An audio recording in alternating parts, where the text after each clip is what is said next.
Hey again, YouTube. Nut job with a cigar here.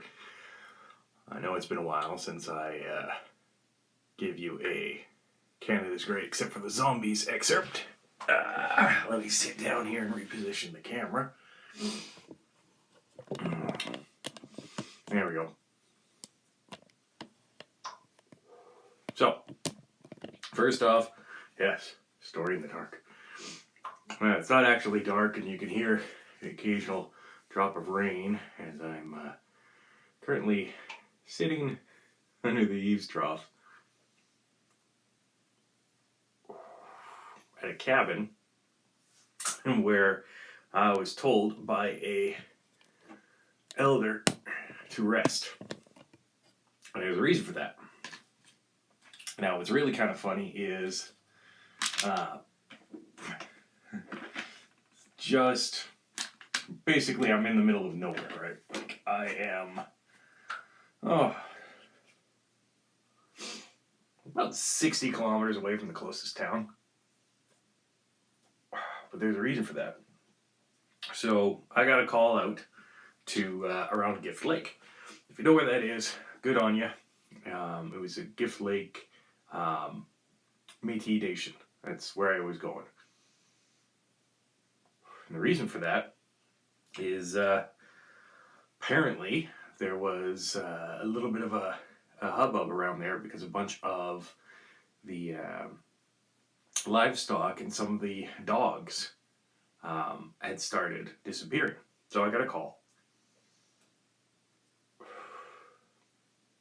And we'll get that cigar nice and close. Yes, I do exist. Look, I'm a cigar. So I got the call and had to head out there. Now, I had to borrow a friend's vehicle, and it's because the main vehicle was having some issues. And this was actually just before Christmas. So I had just come back from Calgary. I had to do a little bit of work on the Blood Nation land, and that was fine. Zombie skunks. Yeah. Smelly undead, basically. That's pretty much what it was. But, yeah.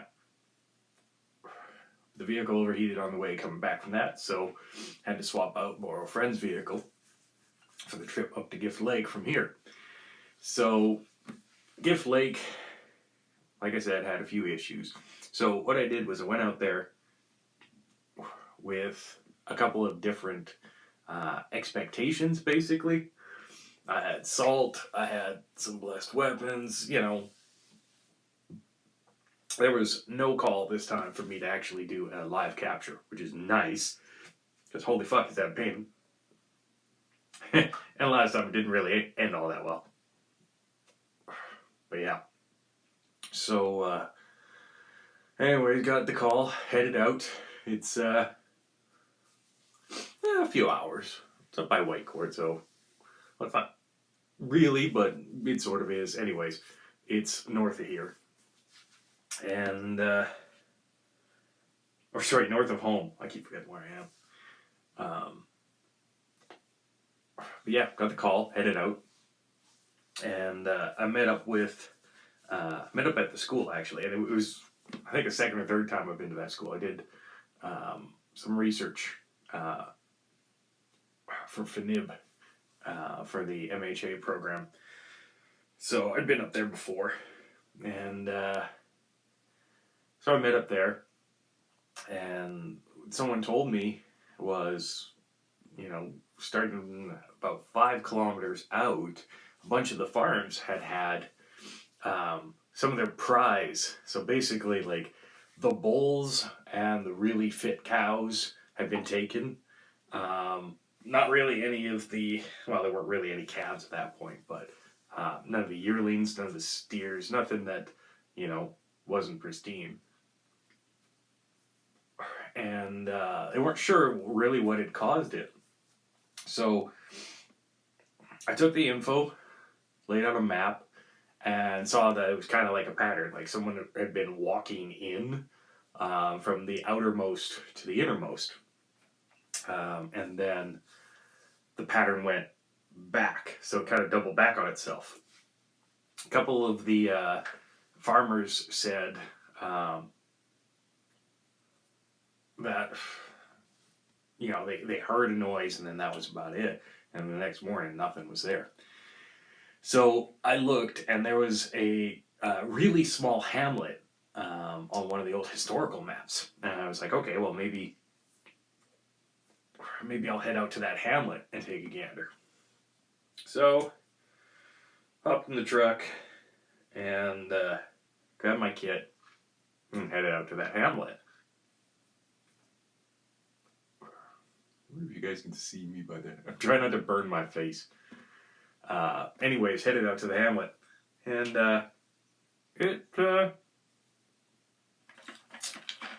it was still there. So it's not on the historical map. And it's not really easy to get to. Because there aren't any roads in there. But, yeah, basically, I got about 2 kilometers away. Yeah, let me see.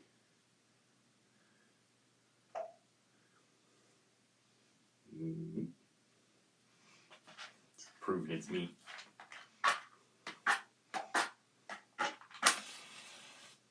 Whoa. Yeah, blankets on the walls. Anyways, it's a nice little cabin. They whitewashed it and then put like a yellow coat on it. And some of the whitewash is still kind of showing through. Anyways, I get a couple kilometers away from where I think the hamlet is, and there's no real roads. The main road that looked like it led into the hamlet way back in the day was an old, well, at that time it wasn't even a tertiary highway. It was kind of like a, kind of like a logging road or something like that. Which makes sense because it's good logging there. But yeah, so I'm resting my hand on the balcony. In case you're wondering, you guys are sitting up on that. That's why you're above my head a bit. So yeah,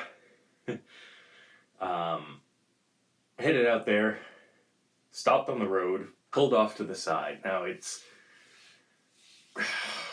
was kind of cold, kind of cold. It was cold. It was real cold, actually. If I remember, it was like minus 25 Celsius, so that'd be close to, minus 20 Fahrenheit, I think? Somewhere around that. Someone will correct me downstairs, down in the comments. But yeah, so I just realized this also, I could probably monetize this video because you're not actually seeing me smoke, you just see an ember. But yeah, anyways, grab my kit, pull on a skidoo suit because it was, like I said, fucking cold. And I started hiking in towards the hamlet, being really careful. Now, you guys know, more often than not, I don't carry a firearm with me. And there's a simple reason for that, and that's firearm laws in Canada suck. So, you know, carrying is a royal pain in the ass. Concealed carry isn't really a thing. Anyways, but as I got closer to the hamlet, I could hear people. I couldn't really make out the language. It kind of sounded like low Dutch or low German, which I don't speak, but I've heard before. And actually, it was around Gift Lake that I heard it. So I was thinking maybe, you know, a Mennonite family or something like that had come out. Anyways, so I holler out, is anyone there? Can you hear me? Anything like that. And the voices go quiet. And I can hear people coming towards me. So I had a glow stick and a flashlight and a headband and everything. So what I did was turned off my headband and then just kept the flashlight going. And so I could hear the people coming towards me, but I couldn't see them. So yeah, it was kind of eerie. So I figured people maybe, you know, maybe they're trying to flank me or something like that. So I find a little bit of cover, and I grab a handful of snow, and I throw it into the trees, which are just across the sort of a laneway. There was a little clearing, and it kind of looked like maybe 2 meters across, something like that. And it was kind of acting like a laneway going into town. Ooh, it's 3D. So, throw it onto the other side of the laneway, and I hear people shift until I can hear one of them walk towards me. So, I don't really like threatening people, but when I'm not sure your intentions, I'm going to be cautious. So in this case, what I did was I came up behind one of them, and I just put my arm around their neck and pulled them off to the side and said, shh, shh, shh, covering their mouth. Except the mouth was full of pointed teeth. So what I had actually come across was something I didn't expect. Also, learned they are really fast. So, as soon as I said shh, everyone kind of gathered towards me. There was about 6 or 7 of them. I don't really remember. Some male, some female, all of them speaking the Low Dutch or Low German that I couldn't make out. Till one of them goes, "Let him go." I said, "Okay, can I have everyone back off, please?" "Yes, just let him go." So I let him go. I turned on my headlamp, and a couple of them turn on flashlights. And around me is a bunch of men and women dressed pretty much normal, except they have pointed teeth. And I don't mean like little pointed teeth like a barracuda or something like that. I mean like Tyrannosaurus Rex teeth in their mouths. And the smile line goes into their cheeks more. So, a little taken aback, I couldn't help it. I said, I'm here about some cattle disappearances and dog disappearances from Gift Lake. And I asked them, would you guys happen to know anything about them? And one of them smiled. That fucking movie. The Witches, the remake. Not the original, which is good. The remake, when the head witch smiles and like half of her face opens up. That. Except they kept their teeth together, thankfully. And he goes, and you think a community of ghouls is going to be eating fresh cows? I had no idea there was a community of ghouls there. I let them know this. Because, in case you've never run into a ghoul, they basically eat anything dead and rotten. They do not really care for fresh meat. Kind of, if it's stinky, it's good. If it's... just got a notification. By the way, 60 kilometers away from the nearest town, I still have Wi-Fi. It's a fun little cabin. No lights outside, though. Well, I guess technically, is this a cottage or a cabin? Well, there's no running water. So, a cabin? Whatever. Still quite great. So, yeah. I ran into a community of ghouls who, from what they told me, they were from the Netherlands. So, it must have been Low Dutch. I still couldn't make it out. And they had immigrated here. Now, ghouls are technically what we might call undead. When they die, they kind of go gelatinous. Their bones decalcify, and the family of the ghouls eat the bones of the deceased and the teeth. Apparently, it's a tradition. So, a little bit of tobacco there. After apologizing profusely for threatening one of them and talking with them, they took me into kind of the hamlet's community hall, sort of like an old church. And they explained, where they were, what they were doing, so on and so forth. And I guess these guys kind of live off some roadkill they find. Now, ghouls they have a voracious appetite, but they don't need much to survive. So they're hungry, but they're not, I've got to kill something hungry, because they can't kill and eat it right away. Basically, fresh food, especially like human food, where, like, let's say I'd make you a sandwich, it would make them sick. So we went into the community hall and I asked them, are you aware of this trail, which basically leads back here? And the community leader, I almost want to say elder because he had that kind of feel on him, but the community leader actually surprised me. And he said, yes, we're aware that something has been coming through our territory. And I asked, has there been any recent disturbances, any recent construction, anything like that? So they all started talking amongst themselves.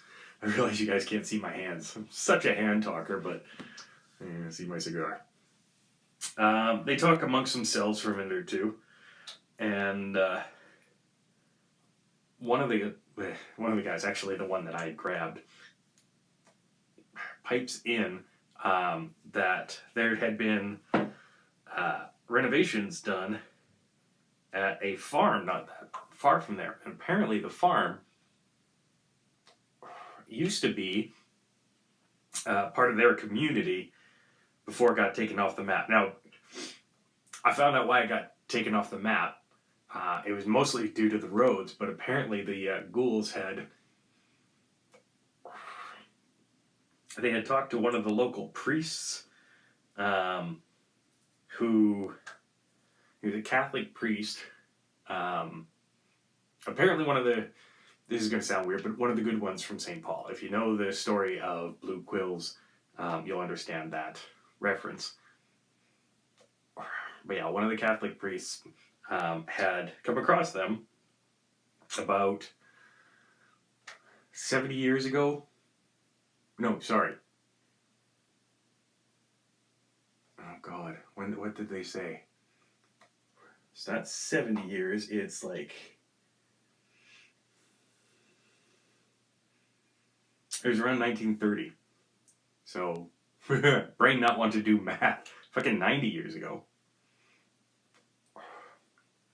And, he had discovered the community, talked with them, realized, they were no real threat or anything like that. So, I guess he was a surveyor as well as a priest. And on the Catholic documents of that time, he erased the community. And so when kind of like an ordnance survey was done, since it wasn't on the Catholic documents and you just couldn't get to the town, and at that time it was, you couldn't exactly do flyovers and stuff like that. You'd use like an old biplane. The community just kind of disappeared. But that town, the hamlet, and that farm had a relationship back when everything was kind of going on. And I guess that farm, the guy used to have like elk and bison and beef and pigs, and he kind of acted like the local butcher. So I guess he'd been providing them with offal and bones and all of that stuff, so that he could, sell off the fresh stuff to people and sell off the not fresh stuff to the ghouls. So I asked that young guy, I'm going to assume he was young. He looked younger than me. He was probably like 100 and something, but I'm also going to assume he was young because I was able to get a hand around his throat really quickly. And, not much experience there. That young man offered to take me there. Now, it was a schlep. About 6 or 7 kilometers through the snow separated us and that, old farm. And as we were walking, I asked him to kind of give me a little bit more, of the area and a little bit more of what had happened there. Why wasn't it running? Why was there renovations and everything going on? And apparently what had happened was about mid-1940s, 46, 47, something like that, the farmer's wife had discovered that he was cheating. And his wife was, she was originally Jamaican, settled in Canada. The farmer himself was German. So the story that this young man told me was that her family had actually been Jamaican practitioners, and that she whistled up the duppies on him when she found out he was cheating. Now, I didn't get information on who he was cheating with, or if he was cheating with one of the ghouls or what, but he died in the barn, which he also used, like the back portion of it as the slaughterhouse and the butcher shop. So when he was dying, I guess, he knocked over a lamp. And the whole thing just fucking burned to the ground. Now, she ended up being investigated and everything because, there was a death and, the barn burning down and everything. And this was kind of before really insurance was a huge thing. So she just left. But the ghoul said it kind of felt weird around there. And I guess recently someone had bought the land and they decided they were going to just bulldoze all the old property and, build a new farm there. And that's a good place to build a farm. I'd probably build a nice little ranch or something like that. But, cattle, livestock, as long as they're hardy breeds, they're going to be fine up there. Or you build them a nice little, barn and stuff to keep them inside. But anyways, as we were getting there, the air started to feel different, like it felt wrong. And the young man started to salivate. Now, ghouls don't salivate quite the same as us. Like, let's say I'm eating like a chocolate fudge brownie or something like that, and I start salivating. No, with him, it was like, he had to keep doing that, kind of suck the saliva back. And I asked him what was going on, and he said he could feel kind of like a rot in the air, and it felt like food, but it didn't smell like food. And he asked, could I feel it? And I just felt like the place was wrong, like there was something off about it. So we continued. Now, I had the big old panga machete. Actually, I'm giving it to my brother, so if you guys saw on Instagram, it's that machete. It's also one of the reasons why I abolished it. Because, I'll tell you what happened in a minute. So we get closer and closer, and we're about maybe 500-600 meters away from the fence line for this place. And all of a sudden, I just kind of feel like kind of like a mental pressure, like a wrongness in my head. Not spiritual, but like it felt like voices in my head screaming. So at this point, remember the hose that I usually carry that's full of salt, so I can use it as either a summoning circle or a banishing circle? Well, I looped it around my neck loosely, so it kind of worked as a banishing circle, so my head felt a little bit clearer. By the way, in a skidoo suit, walking around like that, I looked like a fucking idiot. But it helped. So we got closer and closer and closer to the fence line, and just as we crossed the fence line, I hear this wet, gurgling, not a growl, but it sounded, okay, this is gonna sound really fucking gross. It sounded like when you cut somebody's throat and the air and blood, so the air coming out of their throat and the blood coming from their jugulars mixes, and it makes that wet gurgling noise. But it sounded like that mixed with the squelching of offal and intestines when you've gutted an animal. It sounded like that. And the noise, that noise was coming closer. So I stop, crack a chem light, and I throw it as far as I can. Now, fucking chem light was almost frozen. I turn on my headlamp. I turn on the flashlight I'm holding. Headlamp is good enough. Give the boy the flashlight. And we just kind of stood there for a second as this...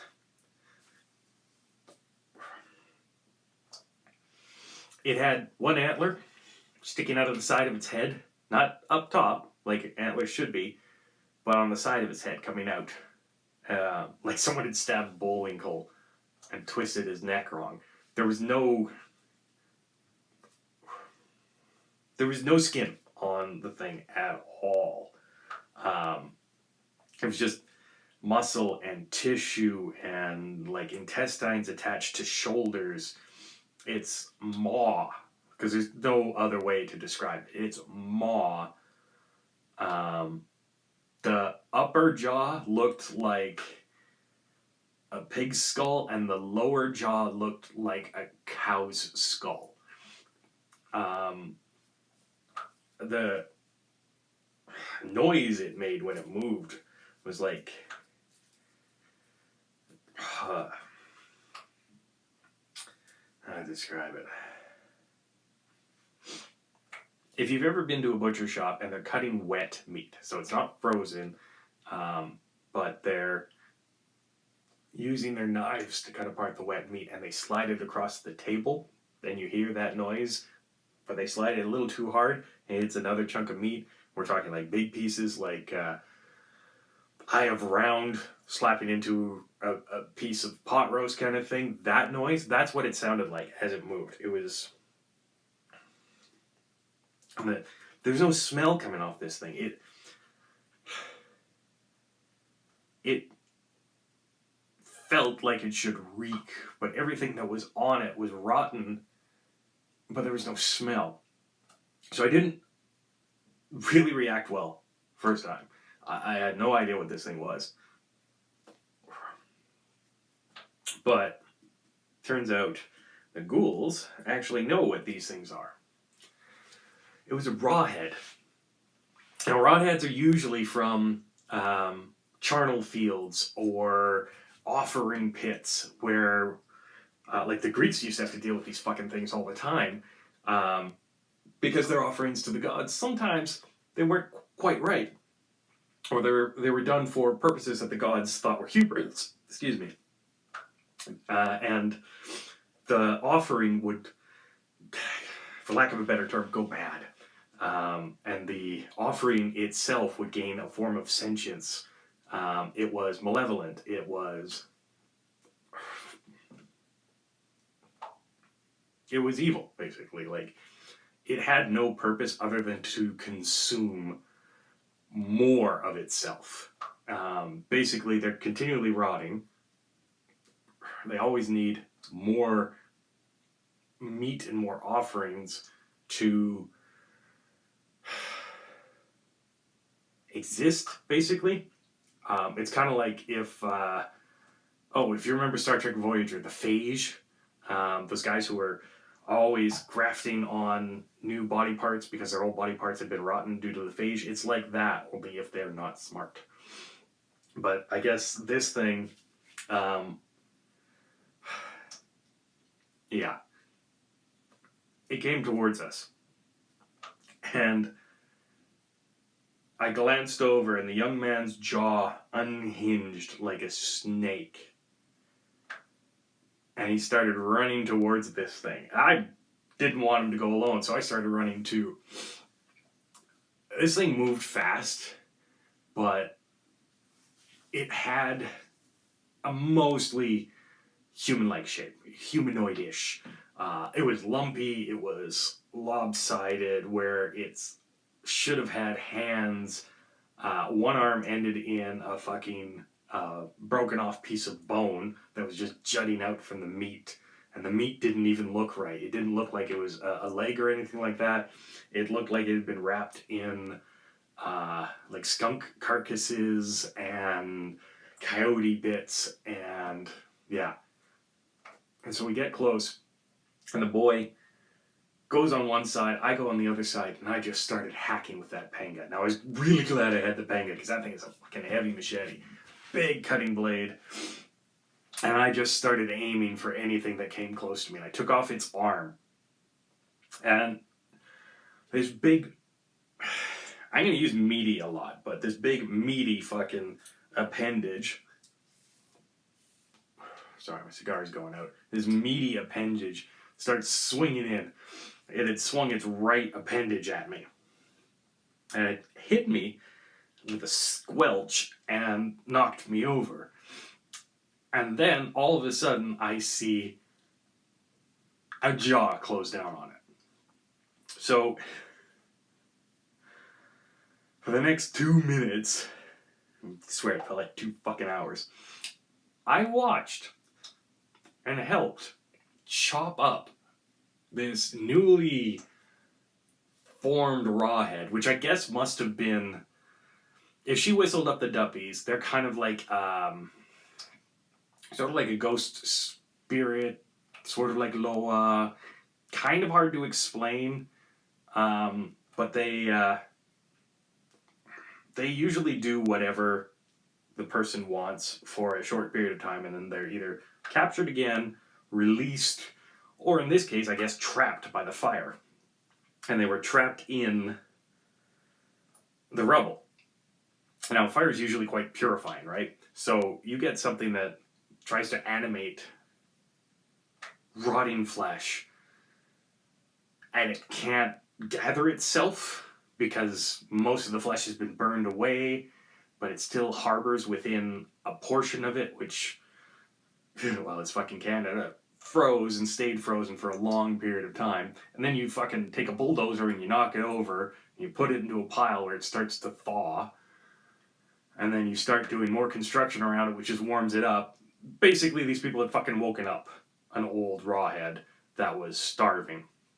So this thing was able to grab some of the local dogs, grow in size, thinking about it, this thing really made me want to puke the whole fucking time. Thinking about it, the damn thing, it had to have gathered some of the local wildlife, the coyotes, anything that had been hibernating. Probably got a hair or two, because it didn't smell it. You could hear it, but you can't smell it. A lot of animals go off smell. But I hacked at every limb that came towards me, and everything I hacked off, the boy ate. Which is really fucking gross. Also, I have no idea where he put it. It's not like his belly distended or anything like that. His jaw unhinged. He would chomp up whatever chunk of meat I was able to get off this thing, until finally he jumped on the damn thing's back and bit its head off. And at that point, it kind of just fluff. And all the meat bits came apart, and then the stench hit. And oh my god. If you've been around... No. I was going to say, if you've been around roadkill, you know what it smells like. This smelled like if you've been around a huge fucking bloated corpse of let's say, a bison, something massive that has been sitting out in the water and the sun, like it's floating on the surface. My cigar went out. In the water and on the surface of a bog. We call them sloughs up here. Of a slough, a bog, or whatever, and it's been rotting there for 2 or 3 weeks. And it's full of maggots, but it's also full of the gas, and it just ruptures as you're there. That's what this thing smelled like. So, it's dead. Spiritual pressure that was kind of, well, I guess mental, whatever was fucking with my head, I could feel it. Even the fucking salt necklace got knocked off me when I got knocked down, but I could feel it just dissipate. And the boy smiled, like, after he swallowed. And then his face was just covered in blood and offal, and the entrails still had shit in them, and anyways, the boy smiles. And he literally looks at me and he says, "Can I take that back?" And I puked. Sorry, just thinking about it. I puked right then and there. And one of the things I usually carry in my backpack is a tarp. 2 tarps sometimes. But a tarp, just in case I have to make a lean-to shelter or something like that, or I need to gather evidence. So I usually use them to, like, drag back. And I said, okay. And I gave him my tarp.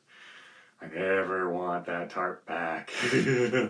I gave him my tarp, and he started just kind of shoveling the remnants of this thing.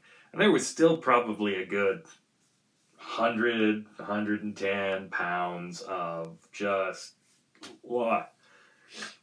And he shovels it onto the tarp with his hands. And then he licks his hands. Sorry. There are a few things that'll make me just want to retch, but that, oh God. Anyways, I'm gonna have hot cocoa and a very strong drink after this. But yeah, he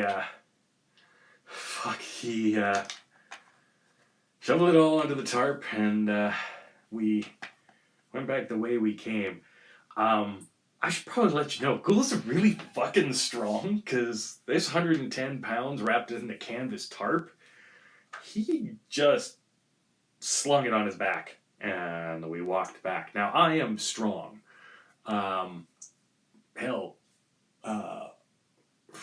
Like motors and stuff like that, out of like motorcycles and shit, I can usually lift them on my own without much difficulty. Golf carts, when I was working at the golf courses and stuff like that, and even if I have to move like the side-by-side Yamahas and stuff, I can usually lift the front end of those things where the engine is pretty easy. But yeah, no, this guy just 100 and some odd pounds left on his back, and he was walking the whole time. I made sure to stay in front of him, because thankfully the wind was in my face, and I just had him tell me the direction back. We could follow mostly our footprints, but there were a couple of spots where I didn't know where the fuck we were going. Blech. And I looked back at one point to ask him, alright, where next? And he's gnawing on a bone that he had pulled out of the fucking bag. And you would think the teeth really would do it for me, but it was really just the fact that I knew how that smelled. Anyway, we got back to the community. And, he put the canvas bag down, and everyone was salivating. And we let the community leader know what was going on, and the boy let everyone know that there was going to be a feast. And I said, before you guys start, can I get someone to walk me back to my truck, please? So got back to the truck, went back to Gift Lake, talked to the gentleman there, let him know what had happened, let him know if anything else popped up to let me know. I kept the ghouls kind of on the DL. I let the community leader know that I would let Department H know that they existed, but that was it, just so we could keep them off the map. They are, while their food habits might be kind of gross and they could be a little bit scary, these ghouls were perfectly fine. Like, I got no problem with them. Yeah. Except for the eating habits. I mean, Jesus Christ. Oh, it's so something I never want to see again. I mean, I know guys who, like, cook the bones and suck the marrow out. But just imagine that out of, like, a raw cow femur with, like, strips of rotting. Oh. Oh. Yeah, sorry. But yeah. Anyways, yeah, got back to Gift Lake. Gentleman there actually offered me the use of his cabin if I needed it. And thankfully, I was able to get back home for a bit. But yeah, decided to come out here and just chill for a few days, kind of get my brain back together. And being out here, I could have a couple of cigars and just kind of relax. There's a sweat lodge actually on the property, and one of the local elders came by yesterday and we had a sweat. So I'm feeling much better after that. And actually, he's the one who left behind the cigar. Nice Nicaraguan cigar, too. And I think he'll probably be here tomorrow morning. Plan to have breakfast with him. Nice eggs and bacon and stuff that doesn't smell like that. I'll probably head back into the city. But yeah, anyways, thanks for listening to this probably gross tale where you haven't been able to see anything of me. I wish I could show you the stars, but I already tried, and this thing doesn't really, the camera doesn't really pick them up. And it's just slightly above zero right now, which is why I'm getting drips from the ceiling, and I'm catching some of them in the rain barrels and stuff like that, so I could just take them inside, boil them up, and that's how I've been having my baths in just boiled snow. But yeah, that's about it, and thanks for listening. And remember, Canada's great, except for the zombies.